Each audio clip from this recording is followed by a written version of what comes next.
Okey, Assalamualaikum. Apa khabar? Satu perkara paling penting ialah saya nak cerita pasal mapping. Mapping ni, saya ada pengalaman mengajar konsep mapping menggunakan baby mastery, candlestick trend, candlestick continuation sebagai asas, tapi saya perasan ramai gila malas buat. Dan saya tak tahu kenapa, tapi salah satu tips lah saya nak kongsi pada you benda yang you balas buat tu mungkin itu yang akan buat you berjaya. Sebab biasa you buat benda senang, kan biasa you buat benda you rajin, benda yang you nak, so mungkin you tak berjaya pasalnya lah you tak buat benda yang you tak nak buat. So cuba buat benda you tak nak buat. Contohnya mapping. So apa saya masukkan mapping Jadi saya akan tunjukkan pada dekat tab ni. So nombor satu ialah mapping. Kita bagi tajuk dulu mapping Kita kena faham itu mapping. So mapping ni satu benda yang utama yang you kena nampak, iaitu mengenai melihat kepada tujuan mapping ialah untuk melihat arah major trend. Itu function utama dia, major trend. Major trend tu kita takrifkan dekat mana? Takrifkan dengan mesti melihat pada, iaitu sekurang-kurangnya, ini pada saya lah definisi saya sendiri, iaitu menggunakan pada weekly dan juga pada monthly. Okey, ini adalah major trend pada saya, weekly dan juga monthly. Okey, yang kedua juga ialah untuk kena pasti arah. Maksudnya kalau kita floating tu kita tak takut dah. Floating tu kita tahu mana nak mengawal risiko. Kawal risiko macam mana? Menggunakan konsep dinamakan sebagai pembetulan arah, retracement. Okey, pembetulan arah. Okey, pembetulan arah. Okey, kita tengok dalam kita punya chart apa yang saya masukkan mapping. So kita mungkin boleh ambil mana-mana pair yang sesuai untuk kita gunakan dalam kita punya ni. Okey, ini saya ambil contoh khususnya ni apa, Euro USD. Katalah kita ambil let's say AUDSD kan, ataupun kita ambil mana-mana yang lain lah kan. Boleh, tak ada masalah mana-mana pun.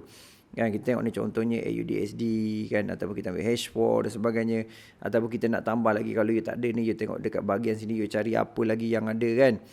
Boleh cari efek cross kan. Banyak lah kalau you nak masukkan macam-macam So ada point saya lah, kita boleh pilih mana-mana pair, kita boleh pilih mana-mana yang kita nak trade, dan kita tahu iaitu apa yang kita nak gunakan dalam trading. So masa you pilih sendiri kan, dekat mana penggunaan yang you nampak dan juga aplikasi nampak. Katalah saya ambil ni NZD USD sebagai contoh.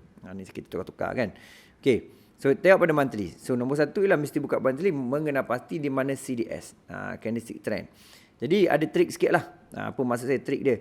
Trik dia ialah, satu ialah you kena faham kalau di monthly dan weekly major trend, dia punya zone bahagian ni ialah zone MA mirror. Nama dia mirror. Mirror tu maksudnya sideways. Dia strong. Biasanya kita ambil di antara mirror tu. Sebab sebelum pergerakan trend, dia mesti ada mirror dulu berlaku. Okey, yang kedua, apa yang you kena faham?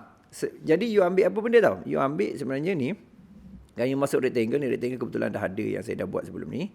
Okey, apa yang kita boleh buat, kita delete dulu. Sekejap, saya tekan delete. Saya tekan benda lain tadi. Sekejap. Okey, kita masukkan balik yang sini. Okey, masukkan rectangle ni. Okey, jadi maksudnya sini adalah zone kita terutama. So tanda macam ni lah. Sebab you nampak ni, apa you nampak ialah candlestick trend uptrend. You nampak macam tu, nampak macam tu lah. Jangan risaulah You just follow apa basic yang kita ada ni. Okey, lepas tu pada sama juga, you tengok juga kan, apa yang boleh berlaku ialah you pergi kepada time frame lain kan, weekly khususnya. Nampak weekly ni squeeze. Dan squeeze ni flat, nampak BB ni flat. Jadi flat ni maksudnya di bawah mirror, tapi candlestick trend dia kat mana? Okey, disebabkan zone bawah ni adalah zone buy monthly, jadi kita masih anggap dia buy lagi. Kita anggap macam tu, senang cerita. Pasal kita always respect bigger time frame kan. So itu yang utamalah saya nak you nampak. Okey, kemudian pergi pada iaitu daily. Maksudnya saya tak buat perubahan lah. Kalau saya nak masuk juga ialah saya akan masukkan di sini. Saya akan ambil bahagian sini kan, saya masukkan plus lagi, saya ambil rectangle dan saya masukkan di zone sini. Maksudnya saya masih menganggap dia cari zone yang berada di area sini. So saya kecil sikit, nipis sikit pasal dia kecil kan. Masuk zone di antara dua. Kalau dia besar lah. Jadi saya nak you nampak yang dekat situ kan. Okey, lepas tu pada sama juga kita pergi kepada iaitu daily. Kan daily macam mana? Daily zone bawah ni. Jadi kita nampak okey, daily juga masuk zone bawah ni. Tapi ini kalau yang ni close dah tak jadilah. Maksudnya ini adalah kemungkinan entry retest. Tapi kalau yang ni sebelum ni lah bermaksudlah dia masih lagi entry turun dan naik lah. Kan, apa masuk turun dan naik, maksudnya kita tandakan. Ini mungkin sedikit orang baru mungkin agak macam mana ni, agak berlainan ni, pasalnya you nampak dia tak sama. Sebab ada tempat kita jumpa tak sama. Kalau you orang baru, you cari tempat yang sama. Senang cerita. Okey, maksudnya ni zone buy, tapi kita ambil ni juga di atas ni kerana ini kan trend sebelum ni. Kemudian kita pergi kepada H4. Okay, H4 ni BB sedang squeeze ke bawah, buka ke bawah. So maksudnya entry zone dia masih lagi pada atas ni. Ini sebagai contoh mapping lah. Okay, kita tak buat decision secara direct, tapi saya nak you faham konsep mapping ni. Jadi saya masuk rectangle. So inilah sell position kita. So kalau dalam kes ni biasanya kita cari time frame lebih kecil kan. Lebih kecil nampak apa berlaku ni ialah yang ni londeh. Ini buka ke bawah. So maksudnya masih lagi sell lah. Cuma bila berlaku dekat H1 ni, dekat time frame H1 ni, kita kena jelas apa kita buat. Maksudnya cari di bahagian iaitu M30. Kan apa setup? Ni nampak dah ada squeeze.